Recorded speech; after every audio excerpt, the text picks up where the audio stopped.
qui s'appelle Aviation sans frontières.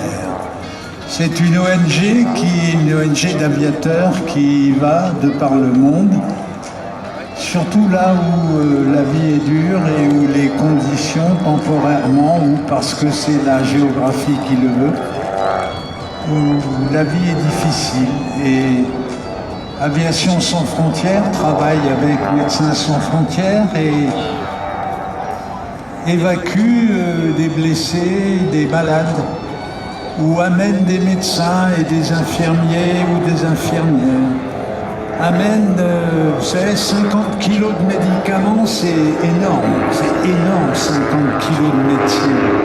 Avec 50 kilos de médecine, vous pouvez traiter toutes les maladies d'un village de Brousse. Pendant la saison des pluies, c'est rien du tout 50 kilos à trimballer. Mais si vous n'avez pas un avion pour les trimballer, ben vous pouvez crever dans votre coin.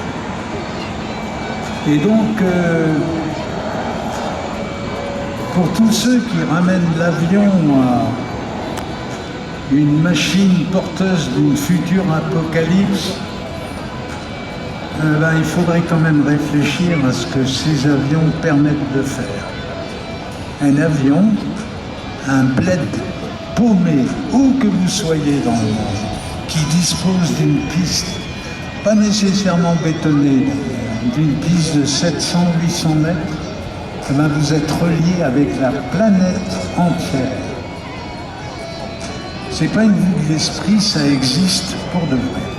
Donc ce genre d'avion, c'est le push-pull, le Skymaster peut transporter 6 passagers, ou bien vous pouvez mettre là-dedans 400 kilos de fret, ce qui est quand même pas mal, et vous pouvez trimballer tout ça à 350 km/h.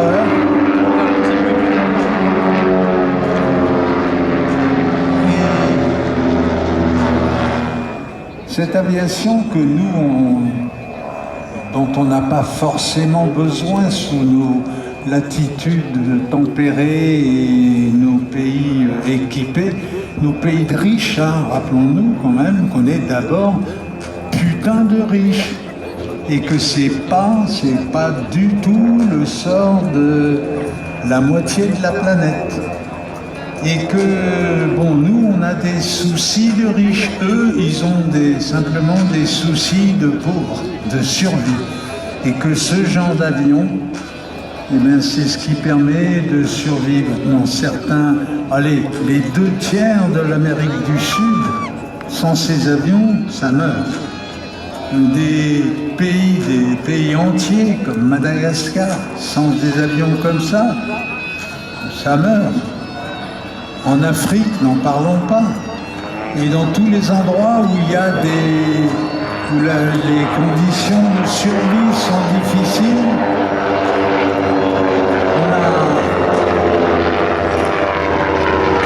on a comme seul recours de transport, on a ces petits avions. Mais le premier amour de Jaco, de Brel, que j'avais eu le privilège de rencontrer, connaître et avec qui j'avais partagé un petit moment à un aérodrome. Brel, son truc, c'était de voler, c'était de piloter des petits avions. Et quand Brel a été certain qu'il n'en avait plus pour longtemps, eh ben, il est parti aux Marquises. Et il est parti aux Marquises avec son avion, son petit avion, qui était un Beechcraft bimoteur, à peu près l'équivalent de ces deux trucs qui sont maintenant dans le ciel avec nous. Et qu'est-ce qu'il a fait, le grand Brel, qui faisait hurler les foules en disant « Mon Dieu, quel artiste géant !» Là, il s'est transformé en pilote.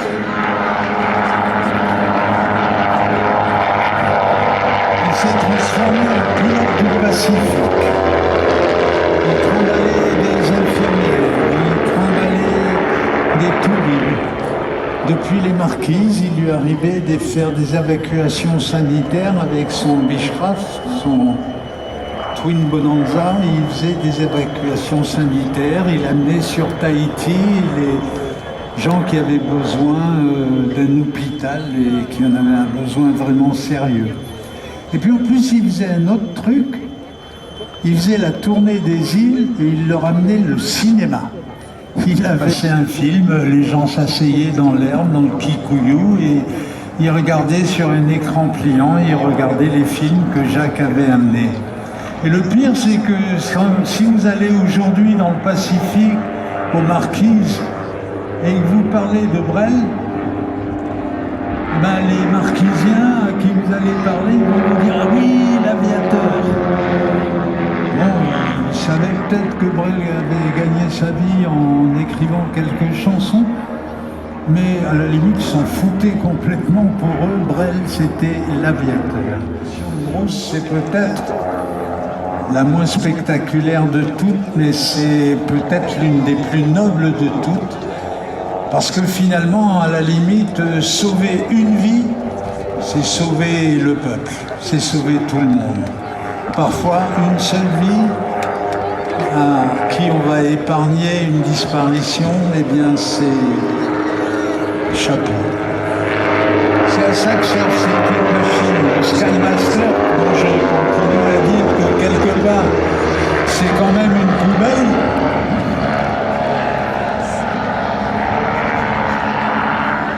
Le Skymaster a été construit par une firme d'aviation qui s'appelle Cessna, du nom de son créateur, qui est basé au milieu des États-Unis, dans un patelin qui s'appelle Wichita, qui est juste célèbre parce que c'est l'endroit où s'est fait descendre Billy the Kid. Il a embauché des ingénieurs, ils ont dessiné leurs propres avions. Et parmi les avions de Cessna qui se sont vendus dans la planète entière, il y a ceux-là. Les push-pull, les Skymaster, ces deux-là étaient pilotés par deux Espagnols adorables qui sont